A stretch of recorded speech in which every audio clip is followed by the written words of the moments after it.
नमस्कार दोस्तों, share market channel में आपका स्वागत है। आज हम बात करेंगे कुछ लेटेस्ट अपडेट्स के विषय में जो कई कंपनियों से हमें देखने और सुनने को मिल रहा है।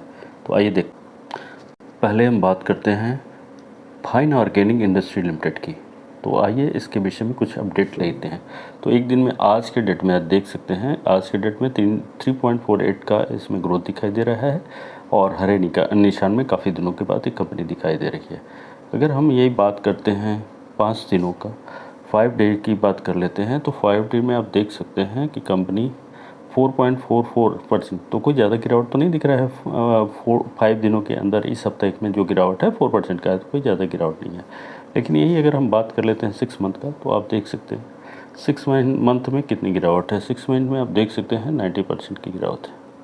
6 मंथ नहीं, हम 1 मंथ की बात कर रहे हैं, तो 1 मंथ में आप देख सकते हैं क्लियर कॉन्सेप्ट 19% का गिरावट है। लेकिन हम 6 मंथ का पहले देखते हैं, तो कंपनी 6 मंथ में कितनी गिरावट दिखाई दे रही है। कंपनी 31.93, तो जितना मार्केट क्रैश हुआ है, जितनी ज़्यादा गिरावट अभी अनसर्टेनिटी देखने को मिल रहा है, उसके हिसाब से तो बहुत ज़्यादा नहीं है। 31% एक अच्छी कंपनी का ग्रोथ को देखते हुए अच्छा है, कह सकते हैं करेक्शन है, और हमें काफ़ी इंटरेस्टिंग लग रही है इस समय ये कंपनी, और काफ़ी अच्छी वैल्यूएशन पर भी ये करती हुई दिखाई दे रही है। लेकिन कुछ ऐसी इंपॉर्टेंट चीज़ें हैं जिसको देखने के बाद, सुनने के बाद कि ही आप डिसीजन लेंगे तो ज़्यादा बेटर होगा, आपको क्लैरिटी आ जाएगी कि हम क्या करना चाहिए इस गिरावट में। कंपनी की मार्केट कैपिटलाइजेशन की अगर बात करते हैं, तो आप देख सकते हैं 11,091 करोड़ की कैपिटलाइजेशन दिखा रहे हैं, जो काफ़ी डाउन होने की वजह से नीचे आ गई है। करेंट प्राइस की भी बात कर लेते हैं तो 3,615 है। हाई लो की भी बात करते हैं तो देखिए 5,959 हाई था और 3,407 लो आज के डेट ही बनाई हुई है कंपनी।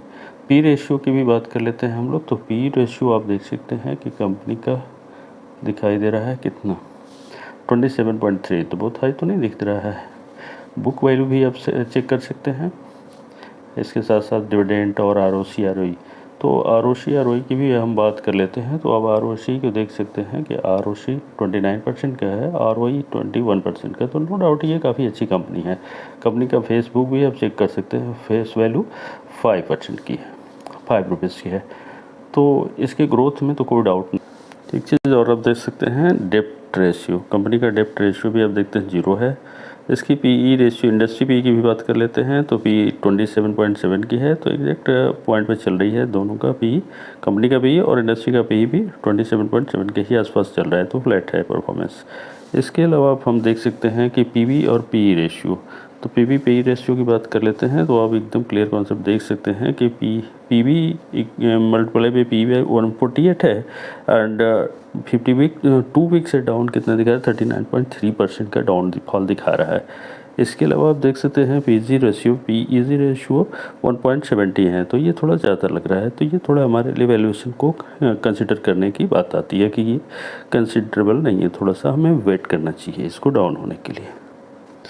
कंपनी का अगर सेल्स की बात कर लेते हैं क्वार्टर एंड क्वार्टर के बेस पे, तो शुरुआत में हम देख रहे हैं 2021, 22, 2023, 22 सितंबर तक का अगर देख रहे हैं तो 400, 600, 700, 800, तो वो ग्रोथ करते हुए रेगुलरिटी दिखाई दे रहा है। लेकिन अगर वही हम और आगे की बात कर लेते हैं, इधर लास्ट क्वार्टर की बात करते हैं, तो हम मान लेते हैं दिसंबर क्वार्टर से, अगर दिसंबर क्वार्टर से आप देख सकते हैं तो क्या स्थिति है, 426, 500, 508, 500, लगभग फ्लैट परफॉर्मेंस दिखाई दे रही थी। इसके पीछे का वजह भी हम लोग जानेंगे, और भी क्या। इसके अलावा देख सकते हैं कंपनी का रिजर्व, तो कंपनी का रिजर्व भी शानदार दिखाई दे रहा है, 943, 1500 की बात, 1800 और 2000 करोड़ की। इसके साथ आप यहाँ बारोइंग भी आप चेक कर सकते हैं।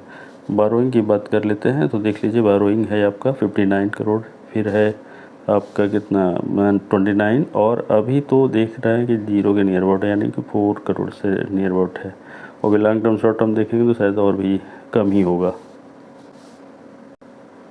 अब हम इसके CAGR की बात कर लेते हैं, तो आप 1 साल का CAGR आप चेक कर सकते हैं कि क्या स्थिति है, कोई खास नहीं दिखाई मुझे ज़रा लाए का। रिटर्न की भी बात कर लेते हैं, CAGR ग्रोथ की बात कर लेते हैं। इसके साथ हम देखेंगे कि इसका ये क्या कहते हैं कंपाउंडेड सेल्स ग्रोथ की बात करते हैं हम। सेल्स ग्रोथ में अगर हम देखते हैं तो पूरे की बात कर लेते हैं। आप देख लीजिए 10 ईयर में 10 साल में 13% था, 5 ईयर में 13% था, 3 ईयर में 20%, लेकिन अभी तत्कालिक 12 महीने की बात करते हैं तो 1% दिखा रहा है। वहीं अगर अब आप देख सकते हैं कंपाउंडेड प्रॉफिट ग्रोथ की बात करें तो वही स्थिति है। पहले काफ़ी अच्छा था, अभी TTM 1% का है। तो इसकी वजह से सबसे बड़ी जो कंपनी के अनाउंसमेंट है वो उसके हिसाब से कंपनी अपने 100% प्लांट का यूटिलाइजेशन कैपेसिटी जो थी उसका यूटिलाइजेशन कर चुकी है और अभी की एक्सपेंशन की मूड में है। एक्सपेंशन की ज़रूरत पड़ रही है कंपनी को, तो इसकी वजह से ही हमें कंसोलिडेटेड मूड में दिखाई दे रही है कंपनी। ये कंसोलिडेशन कई कारणों से है, जैसे चाइना का ऑप्शन हमारे पास इंडिया था तो जिसका कोई बहुत बड़ा बेनिफिट कंपनी को नहीं मिला, और केमिकल सेक्टर में काफ़ी दबाव देखने को मिला है। आगे भी देखने को मिलेगा कि नहीं ये हम नहीं कह सकते हैं, लेकिन यह है कि अभी तक की स्थिति जो अनसर्टेनिटी बनी है ये भी एक वजह है, और हाई वैल्यूएशन था जिसके वजह से भी इस कंपनी में काफ़ी दबाव बना हुआ है। तो हो सकता है आने वाले समय में काफ़ी ग्रोथ दिखाई दे इस कंपनी में, कहीं की कैपेक्स करेगी और एक्सपेंशन करेगी तो इसका बेनिफिट तो ज़रूर कंपनी को मिलने वाला है। तो कंपनी काफ़ी बढ़िया है और इसके मैनेजमेंट और कह सकते हैं प्रोमोटर्स से भी काफ़ी अच्छे डील कर रहे हैं। इसके साथ हम देख सकते हैं इसके प्रोमोटर्स की होल्डिंग। तो आप देख सकते हैं प्रमोटर की होल्डिंग कितनी दिखाई दे रही है। प्रमोटर की होल्डिंग आपको दिखा रहे हैं, 1 मिनट। प्रमोटर की होल्डिंग 75%, कहीं कम कहीं बेसी नहीं है। इसके अलावा FIs को भी आप देख सकते हैं, FIs लगातार इसमें बढ़ाए हुए हैं। इनको नहीं लगता है कि नहीं कोई बहुत बड़ा इसमें कोई डेंट आ गया, कोई प्रॉब्लम आ गई है। इसके साथ भी हम देख सकते हैं इसका DIs का होल्डिंग, तो DIs भी क्लियर कॉन्सेप्ट देख रहे हैं। 6% है, 11, 11.5, 11.52 तो सेम बने हुए हैं। सबसे कम किसी की होल्डिंग है तो वो है आपको रिटेल इन्वेस्टर का। तो जहाँ रिटेल इन्वेस्टर है इसका मतलब वो ऐसी कंपनियों में भागे जाते हैं जहाँ थोड़ा रुकना पड़ जाए, कुछ देर कंसोलिडेट कर जाए कंपनी तो वहाँ भाग जाते हैं, लेकिन पोटेंशियल नहीं देखते हैं। लेकिन अगर DIs है तो एक विश्वास बन जाता है DIs और FIs के रहने पे, खासतौर से DIs पे, कि ये कंपनी में कुछ ना कुछ अच्छा होने वाला है, जिसकी वजह से, क्योंकि यहाँ प्रोमोटर भी अपना पूरा स्टेक लेके बैठे हुए हैं जितना मानक है, और वहीं FIs भी कम नहीं हो रहे हैं और DIs तो और बढ़ा के रखे हुए हैं दबा के माल। तो यहाँ हम कह सकते हैं कि काफ़ी अच्छी पोटेंशियल हमको दिखाई दे रही है।